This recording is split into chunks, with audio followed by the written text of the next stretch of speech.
call came in on the afternoon of May 5, 2018.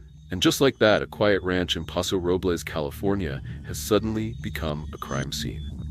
Inside the bedroom of 62-year-old Nancy Woodrum, deputies find something deeply unsettling. Blood on the carpet, blood on the wall, and a decorative pillow stained with blood on both sides.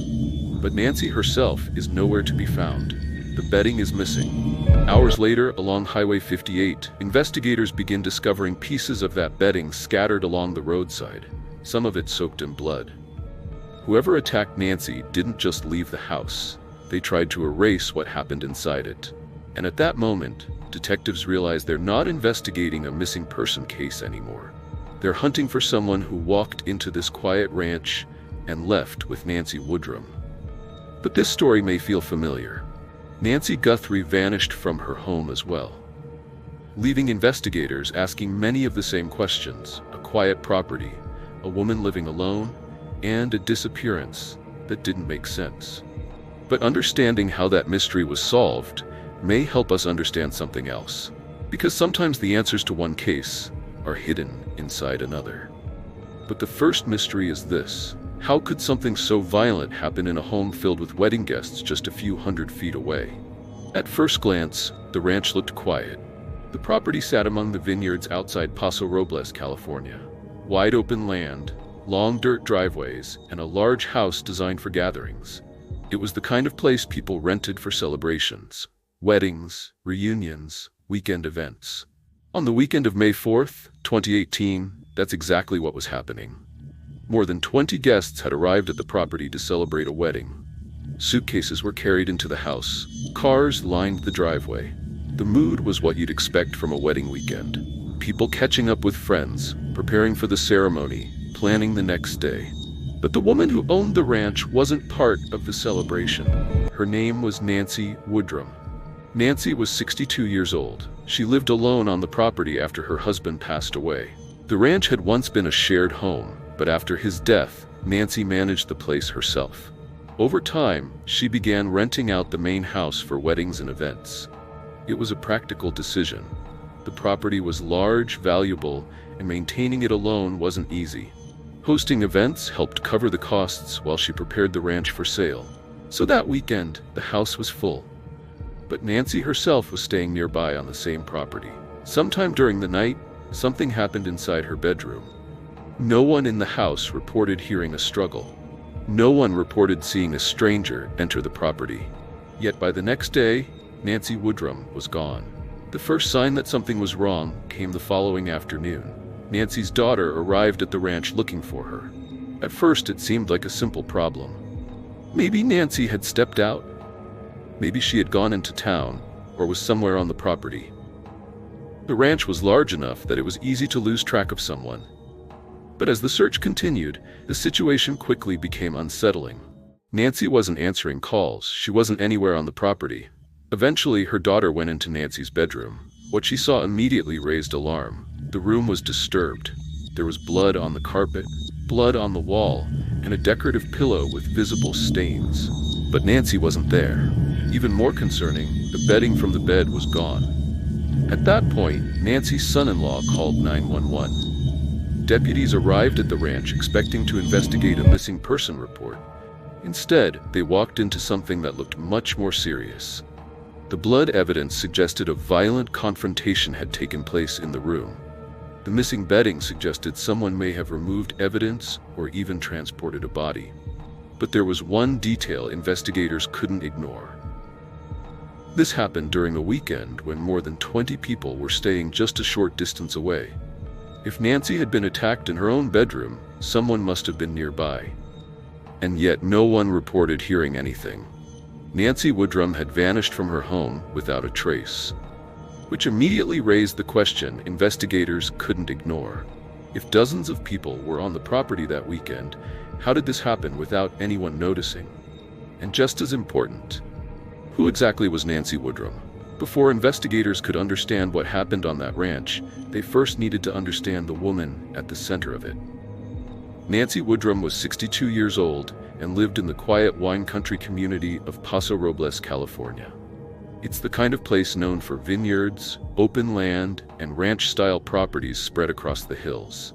People move there for the space, the quiet, and the slower pace of life. Nancy had built her life there over many years. She lived on a large ranch property surrounded by vineyards and rolling countryside. The land itself was expansive, and the property had been developed to accommodate both everyday living and larger gatherings. There were horse corrals, a swimming pool, a spa, and a guest house. The main residence sat at the center of the property, with wide views of the surrounding landscape. For Nancy, the ranch had once been a shared home. She had lived there with her husband for years, but after his death, the property became something she managed on her own.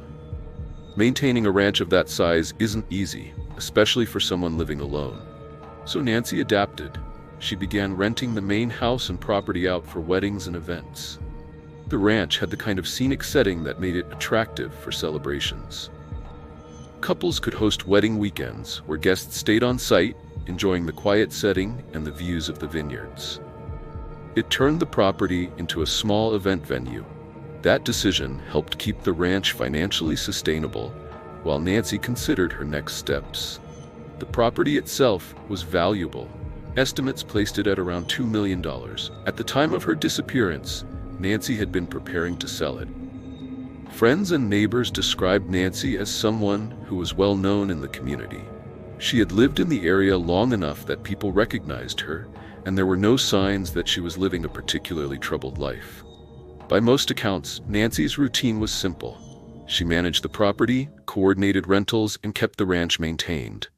Contractors occasionally came and went to help with repairs or upgrades as she prepared the land for sale. From the outside, things appeared relatively stable. She had a valuable property, a quiet life in wine country, and a business that allowed people to celebrate some of the happiest moments of their lives on her land. Which makes what happened next even harder to understand. Because in the days leading up to Nancy's disappearance, a few tensions were beginning to surface. Tensions that investigators would later examine very closely. And those tensions would start to appear in the final days before Nancy Woodrum vanished. The weekend of May 4th, 2018, began the way many weekends did at Nancy Woodrum's ranch. Guests were arriving. Cars pulled into the driveway throughout the day as friends gathered for a wedding celebration scheduled for the following day. The ranch had become a popular venue for events like this. The setting offered privacy, wide open land, and the kind of scenery people expect from California wine country. By that afternoon, about 24 guests had settled in. Suitcases were carried inside. People were moving between the buildings on the property. The atmosphere was casual and celebratory. For most of the guests, this was simply the start of a wedding weekend. That evening, many of them left the ranch together to attend the rehearsal dinner.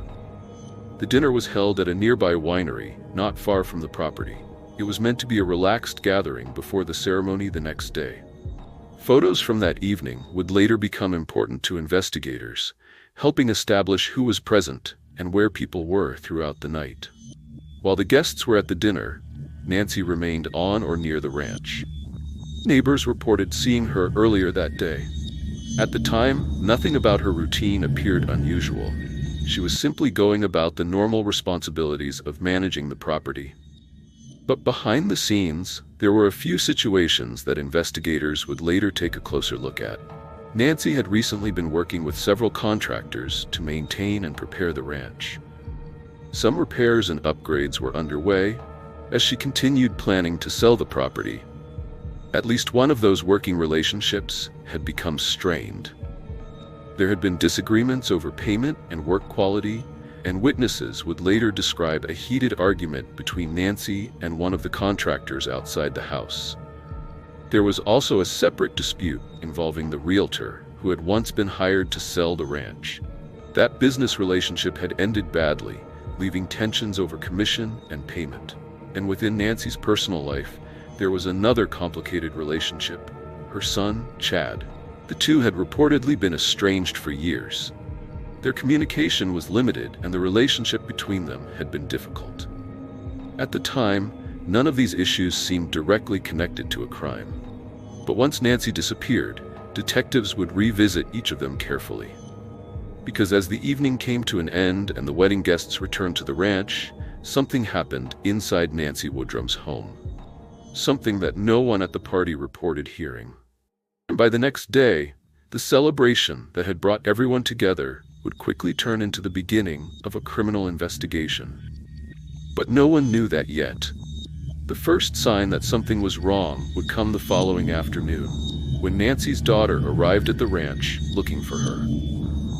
By the morning of May 5th, the wedding weekend at Nancy Woodrum's ranch should have been moving into its busiest day, but something felt off. Nancy Woodrum hadn't been seen. At some point that morning, Nancy's daughter arrived at the ranch looking for her.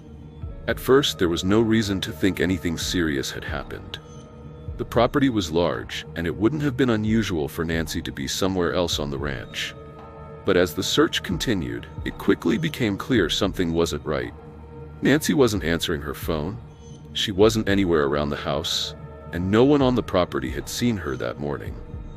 Eventually, Nancy's daughter went inside the main house and walked toward her mother's bedroom. The moment she entered the room, it was obvious something had gone very wrong. The bedroom looked disturbed. There was blood on the carpet, more blood was visible on the wall. And sitting on the bed was a decorative pillow with dark stains on both sides. At first glance it looked like blood, and investigators would later confirm that it was.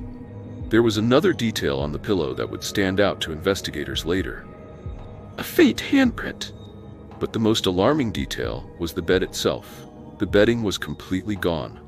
The sheets, blankets, and anything that had been covering the mattress had been removed. Nancy herself was nowhere in the house.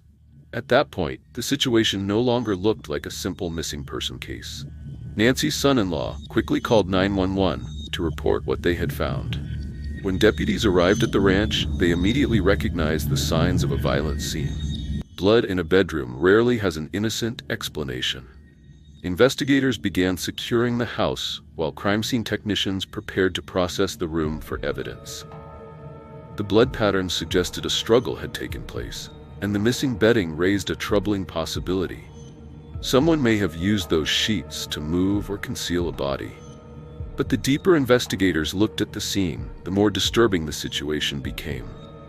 Because hidden within the evidence inside Nancy Woodrum's bedroom was one detail that would become central to the entire investigation. A small trace left behind by the person who had been there that night. A trace that detectives hoped could eventually identify whoever had taken Nancy Woodrum from her home. When deputies arrived at Nancy Woodrum's ranch, the situation quickly shifted from a missing person report to something far more serious. The bedroom where Nancy had last been seen was treated as a potential crime scene. Investigators began by securing the house and limiting access to the area. Crime scene technicians moved through the room carefully, documenting everything before collecting evidence. The first thing that stood out was the blood. There were visible stains on the carpet and on the wall near the bed. A decorative pillow lying on the bed had dark stains on both sides, and investigators focused closely on that piece of evidence. Samples were taken from each location where blood was found. Later forensic testing confirmed that the blood belonged to Nancy Woodrum. That confirmation raised an immediate concern. The amount of blood present suggested that whatever had happened inside the bedroom involved significant violence. But Nancy herself was still missing. Investigators also noticed something else while examining the pillow more closely. Mixed within the blood evidence was biological material that didn't belong to Nancy. The lab analysis identified it as DNA from an unknown male. That discovery became one of the most important pieces of evidence in the entire case. The DNA profile was entered into CODIS, the National Combined DNA Index System, used by law enforcement agencies across the country. The hope was that the unknown profile might match someone already in the criminal database. But the search came back with no immediate hits. Whoever had left that DNA behind either had no prior convictions on record or had never been entered into the system. While forensic testing was underway, detectives began another critical step in the investigation. They started interviewing everyone who had been on the ranch that weekend. There were 24 wedding guests staying on the property, and investigators needed to account for every one of them. Detectives worked through the list methodically, asking where each person had been during the evening and early morning hours. They were looking for anything unusual, any sounds, movements, or unfamiliar vehicles. At the same time, investigators couldn't ignore one troubling detail from the crime scene. The bedding from Nancy's bed was missing. Sheets, blankets, everything that should have been covering the mattress had disappeared. That raised the possibility that whoever attacked Nancy may have used the bedding to wrap or transport her, which meant the crime might not have ended inside the bedroom. And before long, investigators would find evidence that seemed to confirm exactly that. Because miles away from the ranch, along a rural highway outside Paso Robles, someone began discovering items that looked disturbingly familiar. Items that detectives would soon link directly to Nancy Woodrum. Cases like this are part of the reason investigators studying the disappearance of Nancy Guthrie have looked closely at earlier investigations like Nancy Woodrum's. As detectives continued processing the crime scene at Nancy Woodrum's ranch, the investigation began to stretch beyond the property itself. Reports started coming in from an area several miles away. Along Highway 58, a rural road that cuts through parts of San Luis Obispo County, investigators began finding items that appeared to be connected to the crime. The first pieces were bedding. Sheets and other materials that matched what had been missing from Nancy's bedroom were discovered along the roadside. Some of the fabric was stained with blood. Not long after that, investigators also recovered clothing believed to belong to Nancy. The discovery immediately changed the scope of the investigation. Until that point, detectives had been working under the assumption that the attack had taken place inside Nancy's bedroom. Now it was clear that whoever had been responsible didn't remain at the ranch. They had left the property, and they had taken evidence with them. Investigators believe the bedding may have been used to wrap or transport Nancy after the attack. The fact that it had been discarded along a highway suggested the perpetrator had attempted to dispose of incriminating materials while leaving the area. Highway 58 became a key focus. Detectives began mapping possible travel routes from the ranch to the locations where the items had been found. The road provided a relatively direct path away from Paso Robles and into more rural parts of the county. If the attacker had used that route, it could mean Nancy had been transported away from the property during the night. The evidence confirmed something investigators had already begun to suspect. Whatever happened to Nancy Woodrum didn't end in her bedroom. The crime had extended beyond the ranch. But before detectives could fully pursue the idea of an unknown attacker moving through the area, they needed to answer a more immediate question. Because the people who might have had the most opportunity were already close to Nancy. They were the individuals who had been around her property, her business, and her personal life. And the next step in the investigation was to examine every one of them carefully. Once investigators confirmed that Nancy Woodrum had likely been attacked inside her home, the next step was unavoidable. They had to look closely at the people already connected to her life. Detectives began with the most obvious group, the individuals who had been physically present at the ranch that weekend. There were 24 wedding guests staying on the property. Each of them had arrived for what was supposed to be a celebration, but now every one of them had to be interviewed. Investigators needed to know where each person had been throughout the evening and overnight hours. Most of the guests had attended the rehearsal dinner together at the nearby winery. Their timelines generally matched, and photos taken during the event helped confirm who had been there and when. But one guest briefly caught investigators' attention. During his initial interview, he told detectives that he had remained at the ranch during the rehearsal dinner instead of attending the event. That detail immediately raised concern. If he had stayed behind, it could have placed him alone on the property during the evening. But when detectives examined photographs from the dinner, the story didn't hold up. Multiple images showed the same guest attending the rehearsal dinner, along with the rest of the group. When questioned about the discrepancy, the explanation appeared to come down to confusion about the timeline. Regardless, investigators still collected his DNA and compared it to the unknown male DNA recovered from Nancy's bedroom. It wasn't a match. The guest was cleared. With the wedding party accounted for, detectives began looking at people who had professional ties to Nancy. One of the first was a realtor named Joe. Joe had previously been hired to help sell Nancy's ranch property. But that business relationship had ended badly. Nancy had removed him from the listing, and according to several people familiar with the situation, the dispute had led to heated arguments. The ranch itself was worth around $2 million. Losing the opportunity to sell the property meant losing a substantial commission. Witnesses told investigators that Joe had been visibly angry about the situation. Because of that conflict, detectives needed to verify his whereabouts during the night Nancy disappeared. Joe's alibi turned out to be solid. At the time of the crime, he had been participating in a group horseback ride with several other people. Multiple witnesses confirmed his location, and investigators had no evidence placing him near the ranch. Joe was cleared.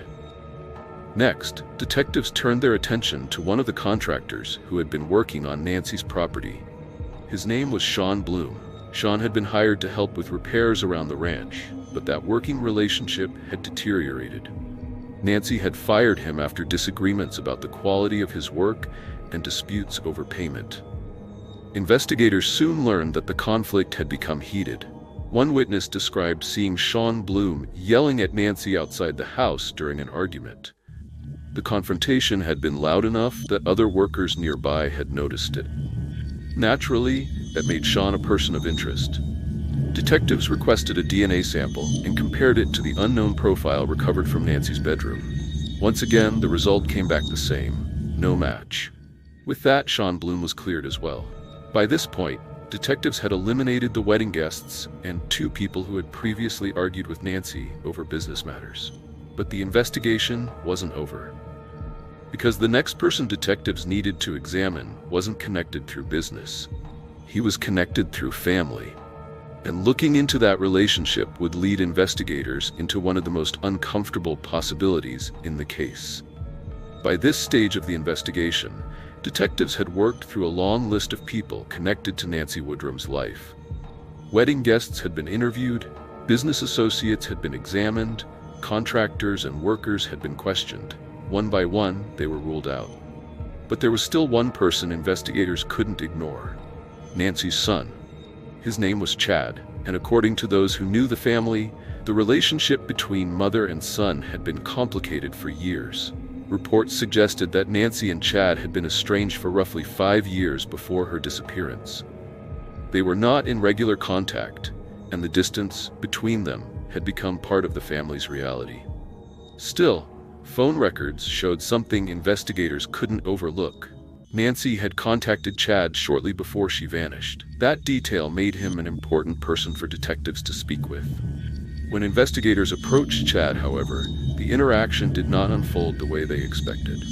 Detectives asked him to provide a DNA sample so they could compare it with the unknown male DNA recovered from Nancy's bedroom.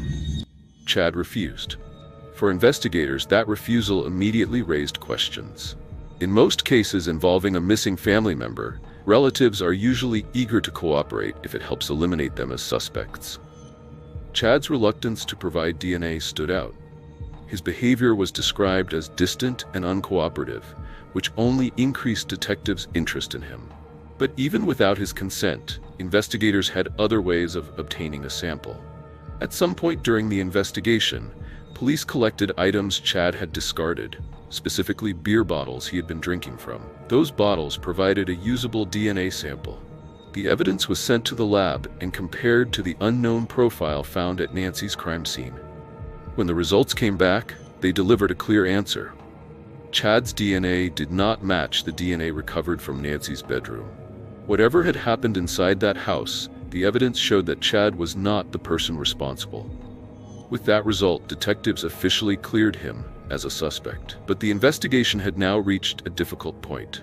Nearly everyone in Nancy Woodrum's personal and professional circles had been eliminated. The wedding guests were cleared, the realtor was cleared, the contractor was cleared, her own son was cleared.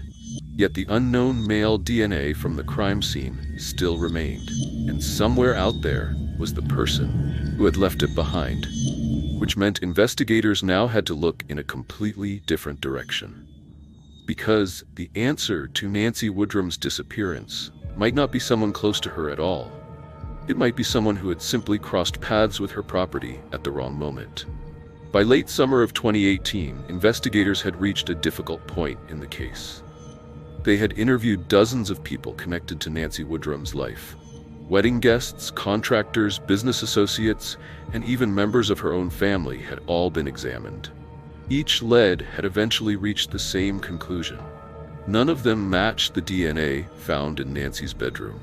But detectives kept returning to the same piece of evidence, the unknown male DNA recovered from the pillow. That trace had been left behind during the attack. Whoever it belonged to had been inside Nancy's bedroom during the struggle. So investigators shifted their attention toward another group of people who had access to the ranch. Workers who had recently been on the property. As detectives reviewed records of recent repairs and maintenance, one name began to stand out. A painter named Carlo Fuentes Flores.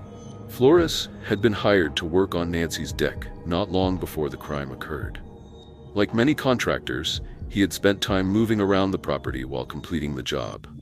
At first, he hadn't drawn much attention, but as detectives looked closer, his presence on the ranch placed him within the circle of people who could have encountered Nancy around the time she disappeared. Eventually, investigators obtained a DNA sample from Flores.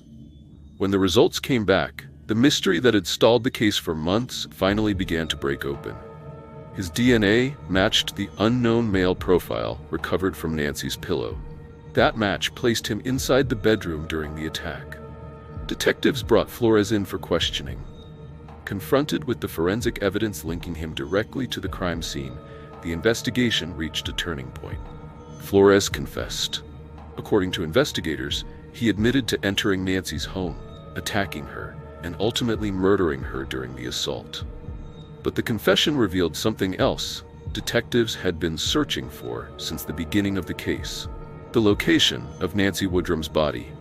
Flores led investigators to a secluded area near Highway 58, the same stretch of road where pieces of Nancy's bedding and clothing had been discovered months earlier. There, authorities recovered Nancy's remains. The search for the person responsible had finally ended. But while the investigation had uncovered what happened to Nancy Woodrum, the legal process was only just beginning. Because the final part of the case would unfold years later, inside a courtroom. After months of investigation, the mystery surrounding Nancy Woodrum's disappearance had finally been answered. The man responsible was Carlo Fuentes Flores, a painter who had recently worked on Nancy's ranch. According to investigators, Flores entered Nancy's home and encountered her inside. What followed was a violent attack. During the burglary, Flores sexually assaulted Nancy and ultimately murdered her.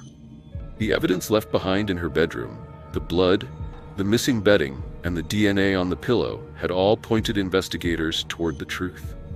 After the attack, Flores attempted to conceal what had happened. He removed the bedding from Nancy's bed, likely using it to wrap or move her body. Later, he discarded those materials along Highway 58 while leaving the area. Eventually, he buried Nancy in a secluded location nearby. For Nancy's family, the months following her disappearance had been filled with uncertainty. They knew something terrible had happened, but the full picture didn't become clear until investigators confronted Flores with the DNA evidence linking him to the crime. His confession led detectives directly to the place where Nancy had been buried. But the legal process that followed would take several more years. The case moved through the courts, and prosecutors built their case around the forensic evidence, the confession, and the physical evidence recovered during the investigation. In February of 2022, Carlo Fuentes Flores was convicted of murder during the commission of rape and burglary. The court sentenced him to life in prison without the possibility of parole. For the community in Paso Robles, the case was deeply unsettling. Nancy Woodrum had been known as a respected member of the area, a woman who lived quietly on her ranch and welcomed guests to celebrate important moments on her property. The violence that took her life felt out of place in a region known more for vineyards and rural quiet than for crimes like this. And for Nancy's family, the conviction brought a measure of justice, but not closure. Because cases like this always leave behind difficult questions. Questions about how a routine weekend gathering could turn into a homicide investigation. Questions about how someone working on the property could commit such a crime without being immediately suspected. And questions about whether anything could have prevented what happened that night. Nancy Woodrum's story now stands as a reminder of how quickly ordinary places can become the center of tragedy. A quiet ranch, a normal weekend, a crime no one saw coming. In Nancy Woodrum's case, investigators eventually found the answers. The evidence was there, the DNA was there, and eventually the truth surfaced.